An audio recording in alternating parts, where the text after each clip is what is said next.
Hi everyone, welcome. My name is Maitri and I'm very passionate about develops and I am learning to be a better GM, better player, and a better person. I will share with you some of the cool stuff that I have been learning.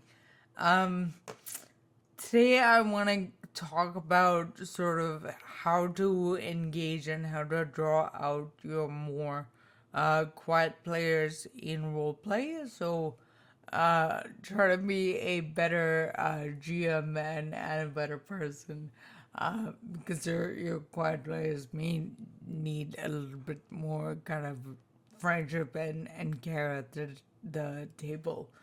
Um, so, in my observation has been that in many tabletop groups, there are certain players that tend to be quieter. Whether it's because of introversion or social anxiety or just not, knowing everybody well enough to, or just a preference to kind of sit back and observe. This video is definitely not like the be all and end all, but I do want to ensure that these quieter players don't feel excluded, um, because they need to feel heard and engaged with, because the most important thing to remember is that being quiet does not necessarily mean not being engaged. That is a super crucial thing to remember. Some players are quieter because they're processing, observing, just not talking until it matters. Like, and that's not a flaw, that's just a play style. As a GM, it is your job to kind of figure out like when they do vibe up. Like, is it when you ask them kind of direct stories about like their involvement in the world and what they're doing? Is it when they are, do they ask clarifying questions about lore drops? Do you get chatty when the party is talking strategy? When folks level up, do they talk about sort of optimal builds?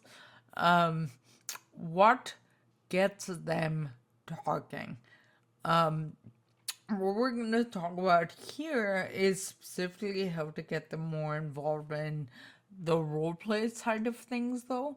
So hopefully that's an area that this can be helpful for. Tip number one: use successful rules for characterization. Generally for like a knowledge-based roles, and this is something I swear by. I actually do with all my players, not just my quiet ones. I hand them the lore, I hand them the information, and then I ask, why would your character know this? On a successful role, it's kind of a soft pitch for characterization, without really putting them on the spot. Like, they don't have to like perform, and they get to deepen their characters. Like, oh, my character passed by this caravan, and someone in the caravan had XYZ, and we spent time to whatever. Is an opportunity for characterization without like performance or theatricality. The second tip I have is creating spotlight moments on purpose. Design encounters where the quiet character has to step up. Um, you know, think mechanically, if you're thinking like locked doors that only they can pick, or like more narratively, maybe it's a diplomat or a magistrate that kind of like remembers them from childhood and greets them by a forgotten nickname. These are invitations, not obligations, but they matter. And they basically tell the player the story needs you. Number three, use gentle prompts. Ask quieter players, and again, this is something I swear by, and I do with all my players. But basically, ask gentle prompt questions like, "What's your character thinking right now? What is their headspace about all the stuff that's happened?" And you can specifically even say, like, while the other party members, if they're all doing something or they've realized they're doing something or talking with each other, you can ask the quieter character, what have you been doing in the meanwhile? And nothing particular is a perfectly fine answer. I just wanted to check.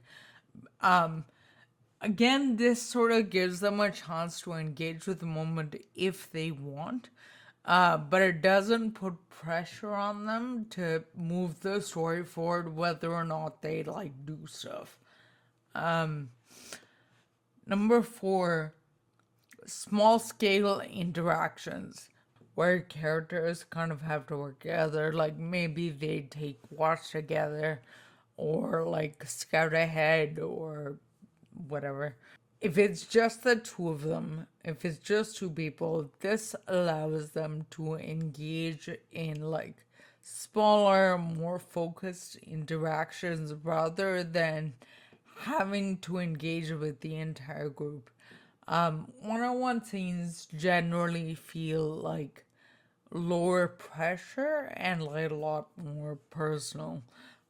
So creating this kind of privacy with intentionality can yield some incredibly meaningful play. Number five, managing the spotlight. Sometimes louder players can dominate the session, and it makes it harder for quieter players to contribute. GMs should manage table dynamics by ensuring there's space for everyone. One way to do this is to basically call that you are ending a scene and you want to move on to the quieter player. And it doesn't be this like big confrontational thing. In fact, it should not be. It's gonna be as sort of gentle as, okay, we're gonna wrap up with Ella in a second, and move on to Pedro. Ella, is there anything you wanna wrap up before we move on? And that's super mild and more than enough, honestly. It emphasizes sort of this collaborative storytelling where players are all making a contribution to the game to drive the narrative forward, and everybody is working together to create the experience. It's not just like the My Way story. Yeah, Number six, check-ins. I'm really not into this thing of like pretending the game isn't a game.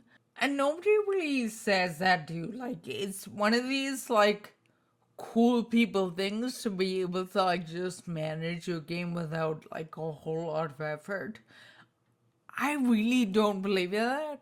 I think that as a GM, you it's completely reasonable for you to ask your players point blank and directly if they would prefer to have more direct involvement or if they're happy with their current level of participation. Like, you are allowed to say those words.